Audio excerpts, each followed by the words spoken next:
2 semaines après avoir demandé de elle, espace, ma femme, Chloé, s'est présentée avec des fleurs, pleurant que j'étais son tout. J'ai dit, laisse-moi deviner. Tu as essayé de retourner avec ton ex, et ça ne s'est pas passé comme tu l'avais prévu. Son visage a répondu à ma question. 2 semaines. Voilà le temps qu'elle était partie quand j'ai entendu frapper à la porte de mon garage. J'étais en train de régler les freins de mon vélo, les mains couvertes de graisse, quand la voiture de Chloé est entrée dans l'allée. C'était un samedi après-midi, un de ces jours parfaits de fin de printemps où la température se maintient juste à 24 degrés Celsius et où l'humidité n'a pas encore commencé à se faire sentir. J'avais passé la matinée à nettoyer le garage, à réorganiser des outils, à retrouver des choses que j'avais oublié posséder. Cela faisait du bien d'avoir un projet, quelque chose de concret sur lequel travailler de mes mains. La première semaine après son départ, j'avais passé la plupart de mes soirées assis sur le canapé à fixer le vide. Pas triste, exactement juste en train d'encaisser. À la 2e semaine, j'avais établi une routine, travail, salle de sport, dîner avec Olivier ou mon frère. Dormir. Pas de drame, pas de remise en question. Pas de peur de marcher sur des œufs à me demander si j'avais dit la mauvaise chose ou fait la mauvaise tête. C'était paisible. C'est ce qui m'a le plus surpris, la paix. Elle est sortie tenant un bouquet de fleurs du supermarché, toujours enveloppé dans du cellophane.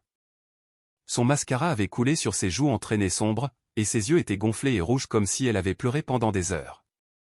Les fleurs tremblaient dans ses mains tandis qu'elle marchait vers moi. « On peut parler, s'il te plaît ?» Sa voix s'est brisée sur le dernier mot. Je suis resté sur le seuil du garage, m'essuyant les mains sur un chiffon. Je n'ai pas fait un pas pour la rejoindre. À propos de quoi?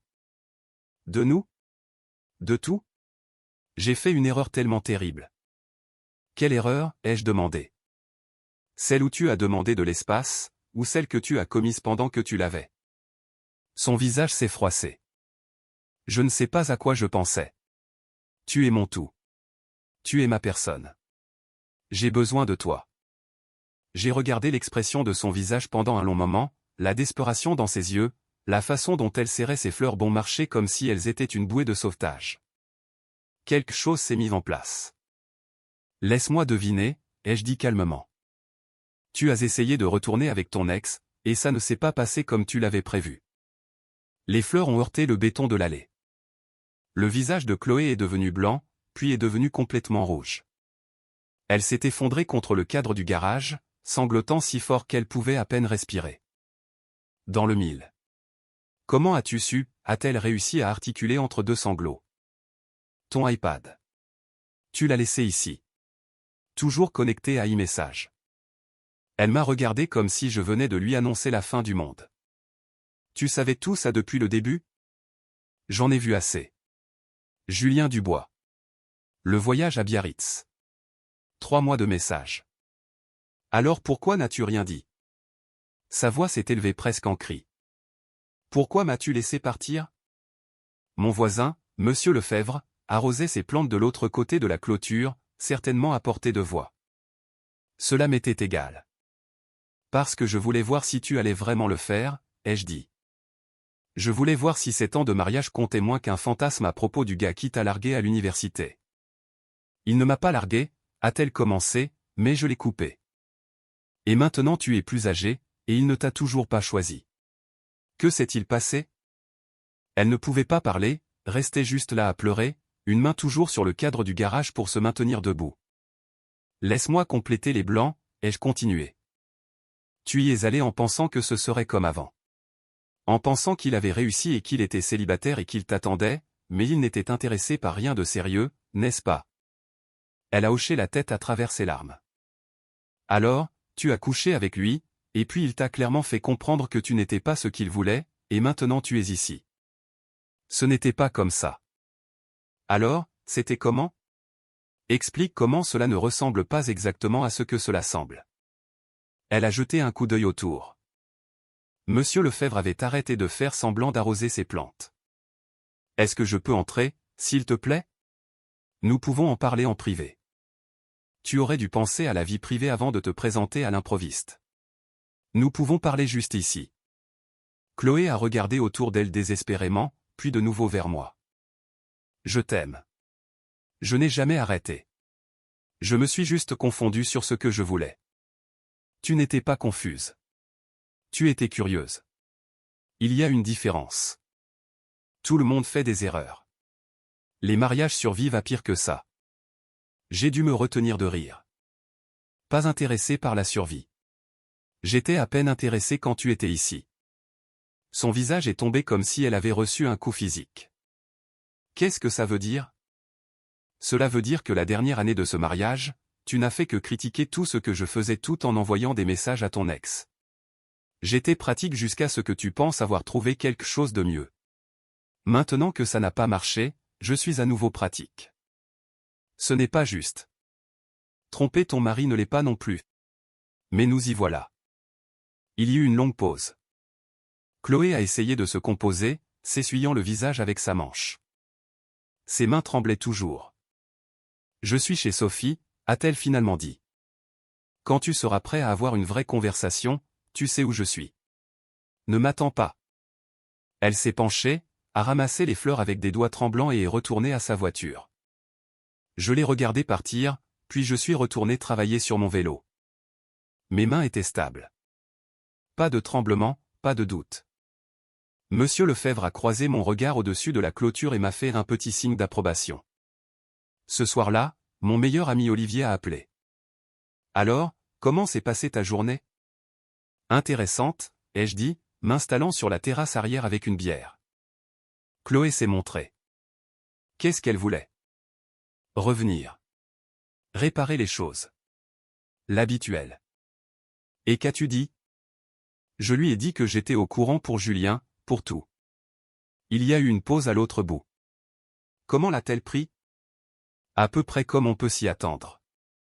Elle a pleuré, trouvé des excuses, supplié. Ça va? Oui, ai-je dit, surpris de me rendre compte que je le pensais vraiment. Je vais bien. Mieux que bien, en fait. Tu veux dîner avec moi cette semaine? Oui, ça me semble parfait. Le lendemain était un dimanche.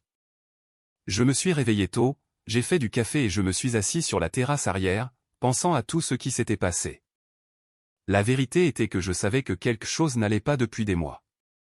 Chloé était distante, distraite. Elle cherchait des querelles pour rien, la façon dont je chargeais le lave-vaisselle, le réglage du thermostat, si j'allais me souvenir de lui envoyer un message pendant la journée. J'avais suggéré une thérapie de couple en mars. Elle l'avait immédiatement rejeté. Nous n'avons pas besoin de thérapie, avait-elle dit. J'ai juste besoin d'espace pour réfléchir. Eh bien, elle avait eu son espace, et j'avais eu de la clarté. Cette clarté était venue le jeudi soir, la nuit où elle est partie. Elle avait fait ses bagages, disant qu'elle restait chez Sophie, dans son appartement à Lyon-Centre pour quelques semaines.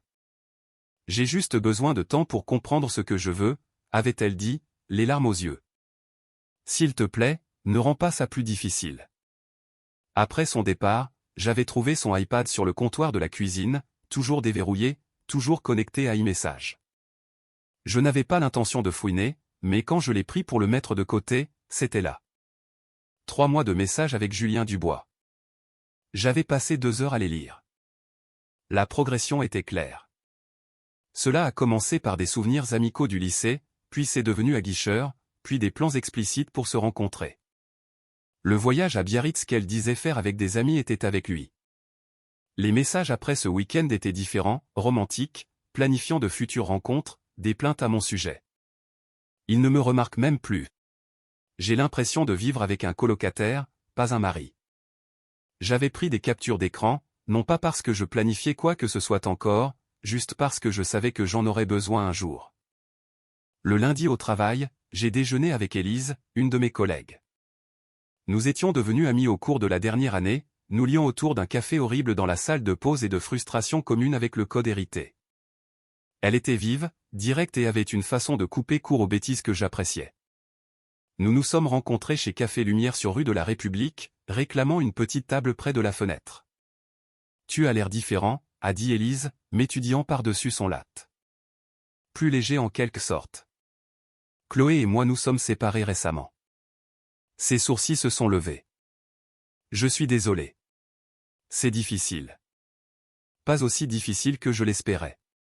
C'est la partie étrange. Je ne suis pas dévasté. Élise a hoché la tête lentement. Puis-je demander ce qui s'est passé? Elle avait besoin d'espace pour comprendre les choses. Il s'est avéré que ce qu'elle cherchait à comprendre était si son ex du lycée la voulait de retour. Aïe. Il ne la voulait pas. Alors maintenant, elle veut revenir. Élise a remué son café. J'ai fréquenté un type une fois qui a fait quelque chose de similaire. Il a demandé une pause pour explorer ses options. Quand ses options n'ont pas fonctionné, il est revenu en rampant. Que as-tu fait? Je lui ai dit non. Parce que voici la chose, André. Les gens qui te veulent vraiment n'ont pas besoin d'explorer d'autres options. Ils te veulent, tout simplement. J'y ai pensé le reste de la journée. Elle avait raison. Chloé avait passé 3 mois à envoyer des messages à Julien, à planifier de le rencontrer, à mentir à propos de Biarritz. Ce n'étaient pas les actions de quelqu'un qui voulait de son mariage. C'étaient les actions de quelqu'un qui cherchait une porte de sortie. Ce jeudi-là, j'ai rencontré Maître Bernard, un avocat en droit de la famille qui m'avait été fortement recommandé. Son bureau était à Paris, propre et professionnel sans être intimidant. La France est un état de divorce sans faute, a expliqué Maître Bernard, examinant les documents que j'avais apportés. Mais les preuves que vous avez ici aident considérablement notre dossier. Comment cela? Elle demandera probablement une pension alimentaire ou une prestation compensatoire. Étant donné qu'elle a initié la séparation dans le but exprès de poursuivre une autre relation, nous pouvons contester cela efficacement. La maison de ville est à moi. Je l'ai achetée 2 ans avant notre mariage. Maître Bernard a pris une note. Seul nom sur l'acte de propriété? Oui. Bien.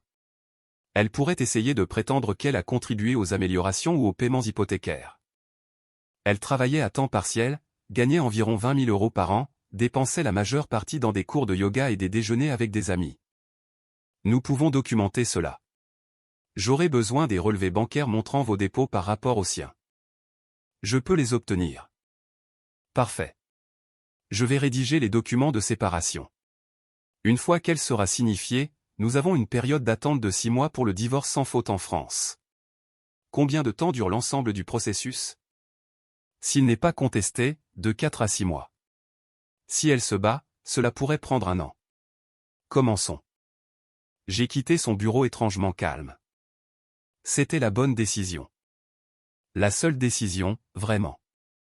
Ce week-end-là, j'ai fait quelque chose que je n'avais pas fait depuis des années. J'ai nettoyé la maison de fond en comble. Pas parce qu'elle était sale, mais parce que j'avais besoin de récupérer l'espace. J'ai frotté chaque surface, réarrangé les meubles, changé les draps, même si Chloé n'y avait jamais dormi depuis son départ. Au moment où j'ai terminé, l'endroit avait l'air différent, meilleur, comme si un poids avait été soulevé de chaque pièce. J'ai trouvé des choses que j'avais oublié posséder. Ma guitare de l'université, cachée dans le placard parce que Chloé disait que c'était trop bruyant. Une pile de livres que j'avais achetés mais jamais lus parce qu'elle se plaignait qu'ils encombraient la table basse. Ma vieille console de jeu qu'elle avait qualifiée d'enfantine. J'ai aménagé la chambre d'amis comme mon espace. Guitare sur un support, étagère contre le mur, système de jeu branché à la télévision. Pas de compromis, pas de négociation sur l'esthétique, juste des choses que j'aimais parce que je les aimais. Le dîner du dimanche chez mon frère Thomas était exactement ce dont j'avais besoin. Lui et sa femme Kirsten vivaient à Rennes avec leurs 2 filles. Les filles couraient dans le jardin pendant que nous faisions griller des hamburgers, et mes parents étaient assis sur le mobilier de patio, profitant du soleil de fin d'après-midi. Ma mère m'a pris à part dans la cuisine pendant que j'allais chercher des boissons. Comment vas-tu vraiment? Je vais bien, maman. Honnêtement. Elle a étudié mon visage comme seules les mères peuvent le faire, cherchant des fissures dans l'armure. Ton père et moi sommes là si tu as besoin de quoi que ce soit. Je sais. J'apprécie. Qu'est-ce que tu vas faire à propos de Chloé? J'ai déjà contacté un avocat. Je demande le divorce. Elle m'a serré fort dans ses bras. Alors je suis fier de toi, de savoir ce que tu vaux. Trop de gens restent dans des situations qui les détruisent. Dehors, Thomas m'a tiré à part pendant qu'il retournait des hamburgers. Tu vas bien? Tout le monde me demande ça parce que nous nous soucions de toi. tu semblais stressé toute l'année dernière. Je n'ai pas réalisé à quel point c'était grave jusqu'à ce que tu recommences à redevenir toi-même. J'y ai pensé. C'était si évident? Un peu. Tu as arrêté de faire des plans avec qui que ce soit. Toujours l'air de t'inquiéter de quelque chose. Elle se fâchait si je faisais des plans sans demander d'abord, même avec toi ou Olivier. Thomas a secoué la tête. Ce n'est pas normal, tu sais. Oui, je le vois maintenant. La semaine suivante, Chloé a commencé à envoyer des messages. Cela a commencé dimanche soir avec de simples messages, « Pouvons-nous parler s'il te plaît ?» Dès le lundi, il s'était multiplié, « Je sais que je t'ai fait du mal, mais nous pouvons arranger ça. » Ces temps doivent signifier quelque chose. Je n'abandonne pas notre couple. Je n'ai répondu à aucun d'eux. J'ai juste pris des captures d'écran et les ai transmises à Maître Bernard. Dès le mardi, le ton a changé, tu n'essaies même pas. Le mariage est l'affaire de 2 personnes. Je mérite une chance de m'expliquer. Toujours pas de réponse de ma part. Mardi soir, on a frappé à ma porte. J'ai ouvert pour trouver Sophie, l'amie de Chloé de son studio de yoga. Nous devons parler de Chloé, a-t-elle dit sans préambule. Non, nous n'avons pas à le faire. Elle ne mange pas, dort à peine. Cela la détruit. Je me suis appuyé contre le cadre de la porte. C'est regrettable. Elle aurait dû y penser avant de tricher. Elle n'a pas triché. Vous étiez séparés. Elle a demandé la séparation spécifiquement pour poursuivre quelqu'un d'autre. Ce n'est pas la même chose que de décider mutuellement de mettre fin aux choses. Sophie a déplacé son poids. Elle a fait une erreur. Les gens ont le droit de faire des erreurs. Elle a pris une série de décisions calculées sur 3 mois. Ce n'est pas une erreur. Alors, c'est fini pour toi? Tu ne vas même pas envisager une thérapie, Sophie? J'ai dit calmement. Elle lui envoyait des messages alors que nous étions encore ensemble, planifiant de le rencontrer, mentant à propos de Biarritz. Ensuite, elle a orchestré une séparation pour pouvoir le fréquenter sans être techniquement mariée lorsqu'elle l'a fait. Maintenant, ça n'a pas marché et elle veut revenir. Quelle partie de cela ressemble à quelque chose qu'une thérapie peut réparer? Son expression a changé. Elle ne m'a pas dit tout ça. Je suis sûr que non. Mais c'est ce qui s'est passé. Sophie a baissé les yeux. Je suis désolé. Je pensais que c'était toi qui étais déraisonnable. Je n'avais pas tous les faits. C'est ton ami. Je comprends. Mais tu devrais connaître toute l'histoire avant de te présenter chez quelqu'un. Après son départ, je me suis assis sur le canapé en pensant à tous les petits compromis que j'avais faits au fil des ans. J'avais arrêté de voir mes amis de l'université parce que Chloé pensait qu'ils étaient immatures. J'avais arrêté de faire de la randonnée le week-end parce qu'elle détestait se salir. J'évitais les bars sportifs parce qu'elle les trouvait vulgaires. J'avais arrêté d'inviter Olivier et sa famille parce qu'elle n'aimait pas que ses enfants fassent du bruit. Petit à petit, j'étais devenu plus petit. Et je ne l'avais même pas remarqué jusqu'à maintenant. Mercredi soir, Olivier et moi sommes allés voir un match de football au stade Vélodrome. Nous avons pris des sièges au niveau supérieur, assez près pour voir l'action, mais assez bon marché pour que nous ne nous sentions pas coupables du prix de la bière. À la mi-temps, Olivier s'est tourné vers moi. Je peux te demander quelque chose? Bien sûr. Quand as-tu su que c'était fini? Avec Chloé. J'y ai réfléchi. Honnêtement, probablement il y a 6 mois. Elle a fait ce commentaire sur à quel point notre vie était ennuyeuse. À quel point nous ne faisions jamais rien d'excitant. Et j'ai réalisé qu'elle ne parlait pas de nous. Elle parlait de moi. J'étais ennuyeux. J'étais le problème. C'est difficile. Le truc, c'est que je n'ai même pas résisté. J'ai juste accepté. J'ai commencé à essayer d'être plus intéressant, plus spontané, mais rien de ce que je faisais n'était jamais suffisant. Tu sais que ce n'est pas normal, n'est-ce pas? Les partenaires sont censés t'élever, pas te rabaisser. Je suis en train de le comprendre. Le match a repris et nous avons laissé la conversation dériver vers des sujets plus sûrs, le football, le travail, la bataille en cours d'Olivier avec ses filles à propos du temps d'écran. Des choses normales. Des choses faciles, le genre de conversation qui m'avait manqué sans que je m'en rende compte. Vendredi après-midi, je quittais le travail lorsque j'ai vu la voiture de Chloé sur le parking. Elle était appuyée contre ma Peugeot, attendant. J'ai besoin de te parler, a-t-elle dit à mon approche.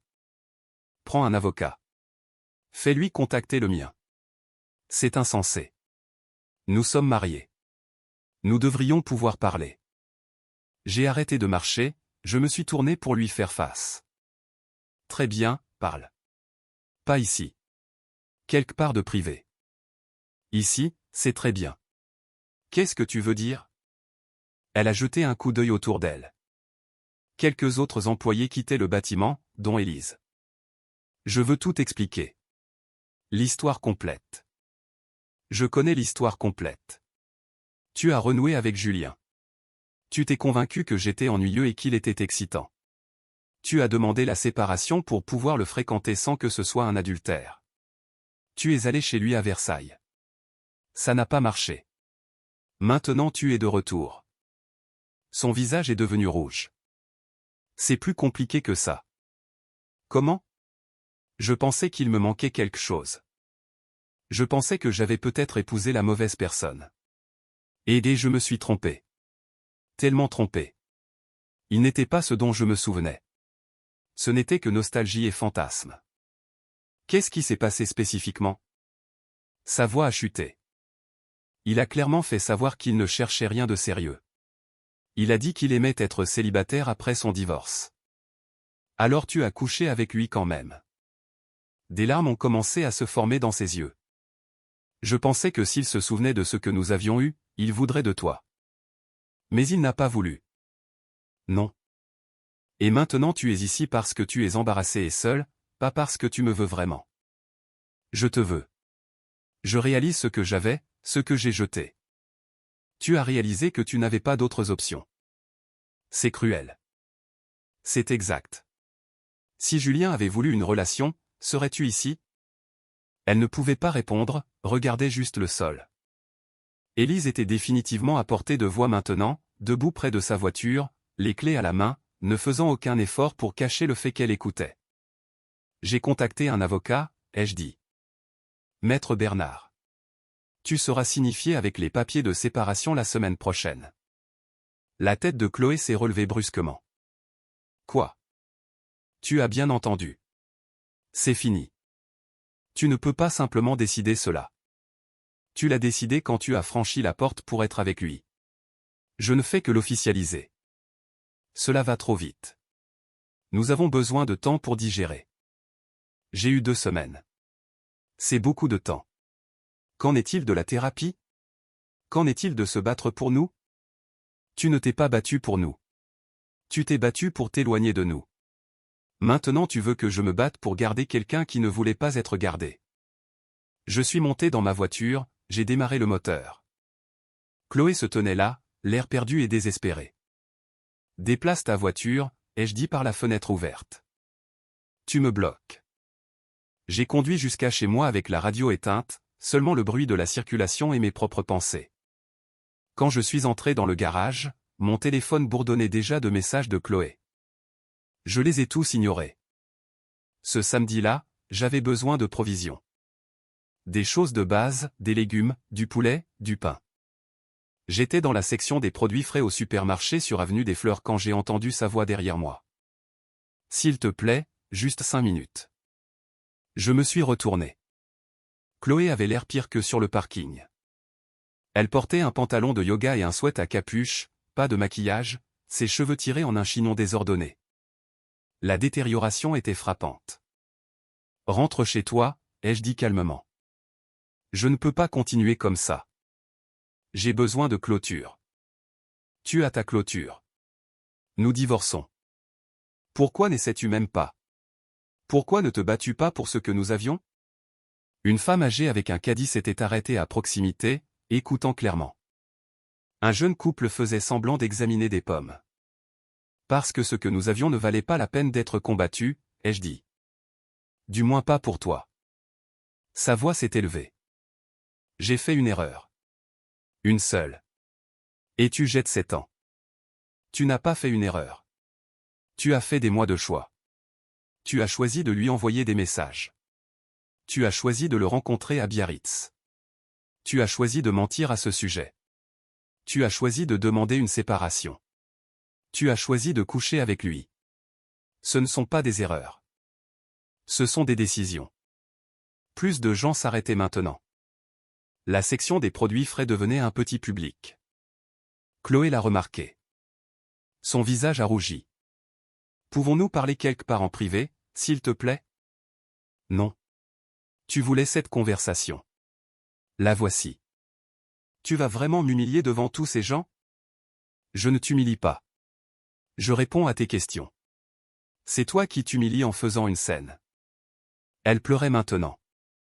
Le mascara recommençait à couler. Je t'aime. Cela ne signifie rien. Tu aimes l'idée de ne pas être seul. Tu aimes avoir quelqu'un qui se soucie réellement de toi. Mais tu ne m'aimes pas. Si tu le faisais, tu ne serais pas parti. Les gens font des erreurs quand ils sont confus. Tu n'étais pas confuse. Tu t'ennuyais. Tu pensais que tu pouvais faire mieux. Tu t'es trompé et maintenant tu essaies de revenir à ce qui est familier parce que ton aventure n'a pas fonctionné. Ce n'est pas vrai. Quelle partie? La partie où tu as passé 2 semaines avec Julien ou la partie où tu n'es revenu qu'après qu'il t'ait rejeté? Chloé a regardé les acheteurs qui nous regardaient. Son visage était complètement rouge, les larmes coulaient librement maintenant. Je ne peux pas croire que tu fasses ça. Faire quoi? Énoncer des faits. Être honnête. C'est plus que ce que tu m'as donné. Elle s'est retournée et a pratiquement couru vers la sortie. La femme âgée m'a fait un petit signe de tête. Un homme près des bananes a dit « Bien joué, mon fils. » J'ai terminé mes courses, j'ai payé et je suis rentré chez moi. Pas de culpabilité, pas de regret, juste fatigué des jeux. Ce soir-là, Olivier a appelé. « Mec, tu es sur TikTok. » De quoi tu parles? Quelqu'un a filmé cette histoire au supermarché. C'est partout. J'ai ouvert l'application. Effectivement, il y avait un clip de 40 secondes de moi en train de dire ces 4 vérités à Chloé dans la section des produits frais. 340 000 vues. Les commentaires étaient majoritairement favorables. Comportement de roi. Ne sois jamais le plan de secours de quelqu'un. La façon dont il est resté calme pendant qu'elle s'effondrait. Elle pensait vraiment qu'il la reprendrait. J'ai ressenti un étrange mélange de justification et d'épuisement. Au moins, les gens voient la vérité maintenant. Cela compte pour quelque chose, a dit Olivier.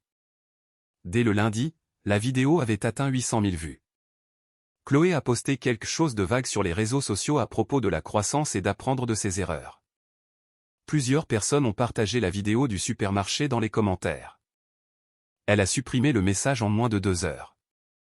Je suis resté complètement à l'écart des réseaux sociaux. Mardi, Chloé a été signifiée avec les papiers de séparation à son travail. Elle m'a appelé 16 fois. J'ai ignoré chaque appel. Les messages textes sont arrivés rapidement et frénétiquement, un mélange de panique et de colère. Comment peux-tu faire ça après tout ce que nous avons traversé? Tu abandonnes vraiment? J'en ai pris des captures d'écran et les ai envoyées à Maître Bernard. Ce soir-là, j'étais assis sur mon perron quand Monsieur Lefebvre est venu d'à côté. Je n'ai pas vu ta femme dans les parages, a-t-il dit. On ne la verra plus. Nous divorçons. Il a hoché la tête lentement. Je m'en doutais après cette scène dans votre allée. Désolé de l'apprendre. Ne le sois pas. C'est pour le mieux. Ma femme est décédée il y a 4 ans, a-t-il dit, s'installant sur la marche à côté de moi. 32 ans de mariage. Tu sais ce qui a fait que ça a marché? Quoi? Elle ne m'a jamais fait sentir que je n'étais pas assez. Il semble que la tienne l'ait fait. J'y ai pensé tous les jours l'année dernière. Alors tu es mieux sans elle. La vie est trop courte pour la passer avec quelqu'un qui te fait te sentir petit. Mercredi, Thomas a appelé et m'a demandé si je pouvais l'aider avec un projet de rénovation chez lui. J'ai conduit jusqu'à Rennes après le travail et nous avons passé la soirée à démonter de vieilles étagères dans son garage. Maman s'inquiète pour toi, a dit Thomas, me tendant une perceuse. Je vais bien. Mieux que bien. C'est ce que je lui ai dit. Tu sembles plus léger en quelque sorte. Je le suis. Je n'avais pas réalisé à quel point tout était lourd jusqu'à ce que ça ne le soit plus. Thomas est resté silencieux un instant, se concentrant sur le retrait d'un support. Kirsten n'a jamais aimé Chloé. Elle disait qu'elle avait une mauvaise nature. Je l'ai vu. Je continuais juste à trouver des excuses, comme quoi? Oh, tu sais, elle est stressée par le travail. Elle est fatiguée. Elle ne voulait pas dire ça. Toutes les choses habituelles que les gens se disent. Et maintenant je vois ça pour ce que c'était. La mort par 1000 coupures. Petite critique, petite pique, déception constante avec tout ce que je faisais. Thomas a posé ses outils. Tu sais ce que papa m'a dit la semaine dernière? Quoi? Il a dit que tu t'étais excusé d'exister pendant 2 ans. Il a dit que c'était douloureux à regarder. Cela m'a touché plus fort que prévu. Il n'a pas tort. Tu vas t'en sortir. Tu le sais? Oui, je le sais. Dimanche matin, je suis allé faire une longue course sur le quai des Bateliers. 7000, juste moi et mes pensées et le rythme de mes pieds sur le pavé. Il était tôt, pas tout à fait 7 heures, et le sentier était presque vide, quelques autres coureurs, quelques cyclistes, des gens promenant leurs chiens. La rivière était calme, reflétant le ciel sans nuages. Courir m'avait toujours aidé à penser. Chloé se plaignait que je passais trop de temps à faire de l'exercice, que c'était égoïste de disparaître pendant 1 heure alors que nous pouvions passer du temps ensemble. Mais nous étions dans la même pièce et elle était sur son téléphone tout le temps de toute façon. Alors je n'ai jamais vraiment compris l'argument. J'ai pensé aux 3 dernières semaines. À quel point je me sentais différent. Plus léger, plus moi-même que je ne l'avais été depuis des années. Il n'y avait pas d'anxiété à rentrer à la maison pour la trouver de mauvaise humeur. Pas d'inquiétude à propos de dire la mauvaise chose ou de faire la mauvaise tête. Juste la paix. Quand je suis rentré à la maison de ville, en sueur et épuisé, Chloé était assise sur mes marches avant. Il y avait une tasse de café à côté d'elle, venant du café du coin à 3 pâtés de maison. Elle était là depuis un moment, assez longtemps pour que le café devienne froid, probablement.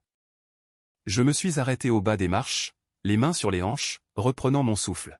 « Qu'est-ce que tu fais ici ?» Elle s'est levée rapidement, renversant presque la tasse de café. « J'avais besoin de te voir pour dire tout ce que j'ai à dire. » « Tu as dit beaucoup de choses. » »« Non, je ne l'ai pas fait.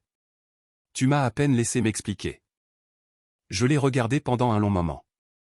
Elle avait perdu du poids. Son visage était plus mince, des cernes sous les yeux. Le pantalon de yoga et le sweatshirt surdimensionné pendaient lâchement sur sa silhouette. Une partie de moi se sentait mal pour elle, juste une petite partie. Le reste de moi se souvenait de chaque commentaire dédaigneux, de chaque roulement d'yeux, de chaque fois où elle m'avait fait sentir que je n'étais pas assez bien. Je me suis assis sur la marche supérieure, gardant la distance entre nous. Très bien, explique. Elle s'est assise sur la marche inférieure, se tournant pour me regarder. Ses yeux étaient cernés de rouge, soit à cause des pleurs, soit du manque de sommeil. Probablement les deux. Je pensais qu'il me manquait quelque chose, a-t-elle dit. Un sentiment que j'avais l'habitude d'avoir avec Julien. Excitation, spontanéité, passion, peu importe comment tu veux l'appeler. Et c'était tout dans ma tête. Il n'était pas excitant. Il était égoïste. Il ne voulait pas de moi. Il voulait le coup de pouce à l'ego de savoir qu'il le pouvait encore. À quoi t'attendais-tu? Il a 33 ans et est célibataire après un divorce. Il ne cherche pas l'engagement. Je le sais maintenant. Sa voix était petite, vaincue. Mais tu t'en fichais quand tu partais. Tu voulais juste voir s'il te reprendrait. Je voulais savoir si j'avais fait le mauvais choix il y a 7 ans. Et quelle est ta conclusion? Elle s'est essuyée les yeux avec une manche de son sweatshirt. Que je n'ai pas fait le mauvais choix à l'époque. J'ai fait le mauvais choix il y a 2 semaines. Trop tard pour cette prise de conscience. Pourquoi? Sa voix s'est brisée. Pourquoi ne pouvons-nous pas essayer à nouveau? Les gens se remettent de pire. Parce que je n'en ai pas envie. Ces 3 semaines sans toi ont été les plus paisibles que j'ai ressenties depuis 1 an, peut-être 2. Son visage est tombé comme si je l'avais frappé physiquement. Tu ne le penses pas? Je le pense complètement. Plus de critiques sur la façon dont je charge le lave-vaisselle. Plus de roulements d'yeux quand je veux regarder le football avec Olivier. Plus de sentiments que tout ce que je fais te déçoit. Juste la paix. Je ne t'ai pas fait sentir ça. Si, constamment. Et je t'ai laissé faire parce que je pensais que c'était ça le mariage. Le compromis, la patience, faire en sorte que ça marche. Mais ce n'était pas un compromis. C'était juste moi qui devenais plus petit pendant que tu cherchais quelque chose de mieux. Elle pleurait doucement maintenant. Pas les sanglots dramatiques de la scène dans l'allée il y a 2 semaines. C'était différent. Plus calme, plus sincère, peut-être. Je suis désolée, dit-elle, pour tout cela. Je crois que tu es désolé que ça n'ait pas marché avec Julien. Je ne crois pas que tu sois désolé d'avoir essayé. Qu'est-ce que si je promettais de changer et d'être meilleur? J'y ai pensé. Vraiment pensé. Les gens pouvaient-ils changer? Peut-être. Mais voulais-je passer l'année prochaine ou 5 ans ou 10 ans à attendre de savoir si Chloé pouvait devenir quelqu'un qui ne me faisait pas me sentir inadéquat? Je ne veux pas que tu changes, ai-je dit finalement. Je veux que tu sois heureuse. Juste pas avec moi. Il y a eu une longue pause. Les oiseaux chantaient dans les arbres bordant la rue. Une voiture est passée lentement. Quelqu'un cherchant une place de parking. Son normaux du dimanche matin. Alors c'est ça, a-t-elle finalement demandé. C'est temps et tu as juste fini?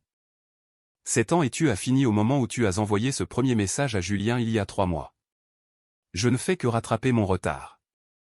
Chloé s'est levée, s'essuyant le visage avec ses manches. Elle m'a regardé pendant un long moment, comme si elle essayait de mémoriser mon visage ou peut-être d'y trouver une fissure dans ma résolution. J'espère qu'un jour tu pourras me pardonner, a-t-elle dit. Je l'ai déjà fait. Le pardon ne signifie pas la réconciliation. Elle a hoché la tête lentement comme si elle avait enfin compris. Ce n'était pas une négociation. Ce n'était pas moi qui jouais à la prendre de haut. C'était vraiment fini. Au revoir, André. Au revoir, Chloé. Elle a marché jusqu'à sa voiture, est montée et est partie en voiture. J'ai regardé jusqu'à ce qu'elle tourne le coin et disparaisse de la vue. Puis je suis entré, j'ai pris une douche, je me suis changé et je n'ai ressenti que du soulagement. Pas de colère, pas de tristesse, pas de doute, juste le soulagement que ce soit enfin vraiment fini. Les semaines suivantes ont été étonnamment paisibles. J'ai rejoint une équipe de softball de ligue récréative grâce à une connaissance d'Olivier. Entraînement le mardi et le jeudi à Parc de la Tête d'Or, match le week-end. Le premier entraînement, je me suis présenté ne connaissant personne à part Olivier. En 1 heure, je me suis senti plus à l'aise que je ne l'avais été depuis des mois. Nous n'étions pas de grands joueurs. La plupart d'entre nous avaient la trentaine, portaient quelques kilos en trop, avaient des emplois de bureau qui nous laissaient raides et lents. Mais personne ne se souciait de gagner. Nous voulions juste sortir, bouger, rire un peu. J'ai rencontré de nouvelles personnes, j'ai eu des conversations qui sont restées légères et normales. Pas de drame, pas de complications, juste des discussions sur le travail, le sport, les meilleurs endroits pour manger des kebabs en ville. Un des gars, Marc, est rapidement devenu un ami. Il était quelques années plus jeune que moi, travaillait dans le marketing, avait le genre de personnalité facile qui rendait tout le monde à l'aise. Après l'entraînement un mardi, un groupe d'entre nous a pris des bières au bistrot du coin. « Tu fréquentes quelqu'un » a demandé Marc, s'installant sur un tabouret de bar à côté de moi. Je n'y pense même pas. J'apprécie d'être seul. Intelligent. Je sors moi-même d'une longue relation. La meilleure décision que j'ai jamais prise. Moi aussi, ai-je dit. Que s'est-il passé, si cela ne te dérange pas que je demande? Elle est partie poursuivre son ex. Ça n'a pas marché. Elle a voulu revenir. Marc a secoué la tête, prenant une longue gorgée de sa bière. Et tu as dit non. J'ai dit non. Bien joué, mec. Il faut du cran pour ça. La plupart des gens les reprennent par peur d'être seuls. J'ai essayé ça pendant 7 ans. Être avec la mauvaise personne est plus solitaire que d'être par soi-même. Il a levé son verre. Je bois à ça. La conversation est passée à des sujets plus faciles. Quelqu'un a soulevé les problèmes de l'équipe locale. Un autre gars s'est plaint de son trajet. Des choses normales. Le genre de conversation facile que j'avais oublié pouvoir exister sans tension constante en dessous. Au travail, ma productivité a grimpé. Mon manager l'a mentionné lors de mon évaluation trimestrielle. Quoi que tu fasses, continue. Ta production a augmenté de 30% au cours des dernières semaines. J'ai réalisé que j'étais plus concentré. Plus de messages de milieu de journée à gérer. Plus de départ anticipé pour les divers besoins de Chloé. Juste du travail bien fait sans distraction. Élise l'a remarqué aussi. Tu sembles de nouveau engagé. C'est bon à voir. Ça fait du bien, ai-je admis. 6 semaines après la séparation, j'étais assis dans le bureau de Maître Bernard, signant les documents de règlement final. Chloé avait accepté l'offre, 4 600 € pour ce que son avocat a appelé des « contributions au ménage ». C'était moins que ce qu'elle avait demandé, plus que ce qu'elle méritait, mais cela m'était égal. Je voulais juste que ce soit fait. Nous étions dans des salles de conférence séparées. Nous ne nous sommes pas vus. La date d'audience est dans 45 jours pour la finalisation, a dit Maître Bernard. Comment te sens-tu? Soulagé, prêt à passer à autre chose. J'ai quitté le bureau sous un soleil d'après-midi éclatant. C'était mercredi après-midi, milieu de la semaine. Mon téléphone bourdonnait de messages. Olivier demandant pour le basket-ball demain soir. Thomas m'invitant à dîner dimanche. Élise suggérant un café le matin. J'ai répondu oui à tous. J'ai marché jusqu'au marché des Halles, j'ai pris mon sandwich préféré chez le traiteur, jambon beurre avec gruyère. J'en avais envie depuis 3 ans, mais Chloé détestait les foules. J'ai pris un siège à l'une des tables communes et je suis resté là à manger et à regarder les gens. Une famille avec 3 enfants à naviguer. Un couple plus âgé se tenait la main tout en examinant des produits frais. 2 hommes d'affaires prenaient des déjeuners rapides, vérifiant leur téléphone. La vie normale, des gens qui existaient, vaquaient à leurs occupations. Et je faisais à nouveau partie de cela. Je ne regardais pas depuis la touche, je ne gérais pas le malheur de quelqu'un d'autre, je vivais juste. Pas d'anxiété, pas de me demander ce que Chloé faisait ou pensait, juste présent dans l'instant, mangeant un sandwich dont j'avais rêvé pendant des années. Mon téléphone a vibré une fois de plus. Numéro inconnu. L'aperçu du message montrait « André, s'il te plaît, nous devons », je l'ai supprimé sans lire le reste. J'ai bloqué le numéro. Il y a 6 semaines, j'étais marié et misérable sans le savoir complètement. Maintenant, j'étais célibataire et vraiment satisfait.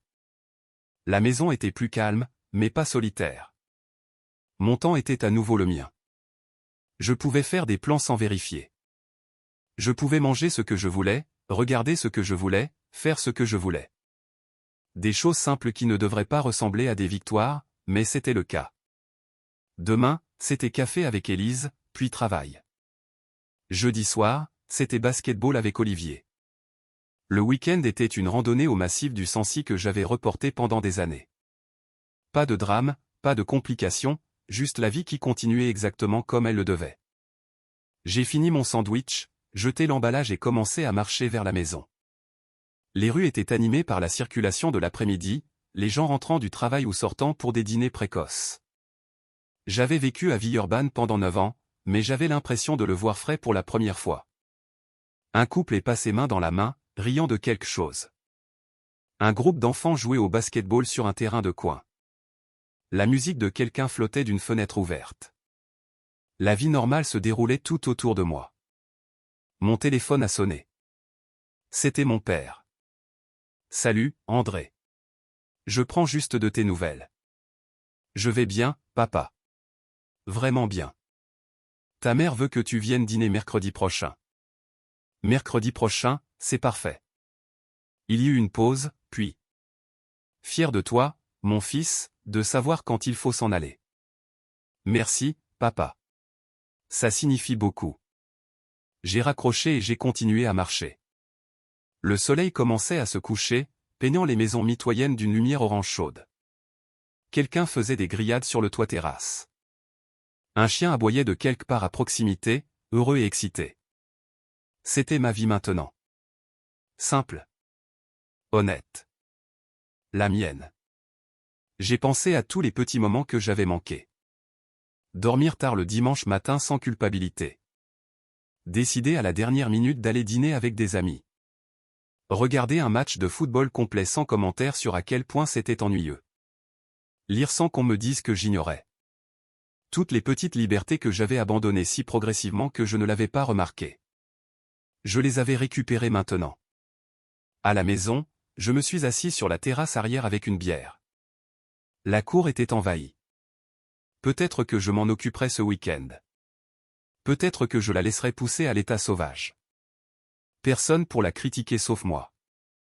Le chat du voisin a sauté la clôture et s'est éloigné pour chasser dans l'herbe haute. L'air était chaud, l'humidité s'infiltrant à l'approche du soir. Demain, j'aurai un café avec Élise avant le travail, puis j'aborderai un projet que j'avais reporté. Journée normale, bonne journée. Plus de gestion de crise. Plus de gymnastique émotionnelle. Plus besoin de me rapetisser pour correspondre à la vision de quelqu'un d'autre. Juste moi qui découvre qui j'étais réellement. J'avais 34 ans. J'avais un bon travail, de bons amis, une famille de soutien, une maison que j'avais achetée moi-même, des passe-temps que je redécouvrais, une vie que j'étais libre de façonner comme je le voulais. Le mariage était terminé, l'était depuis un moment. J'avais juste eu trop peur de l'admettre. Mais la peur ne dirigeait plus les choses. J'ai pris une longue gorgée de ma bière et j'ai regardé les lucioles danser dans l'obscurité, et cela semblait tout à fait juste.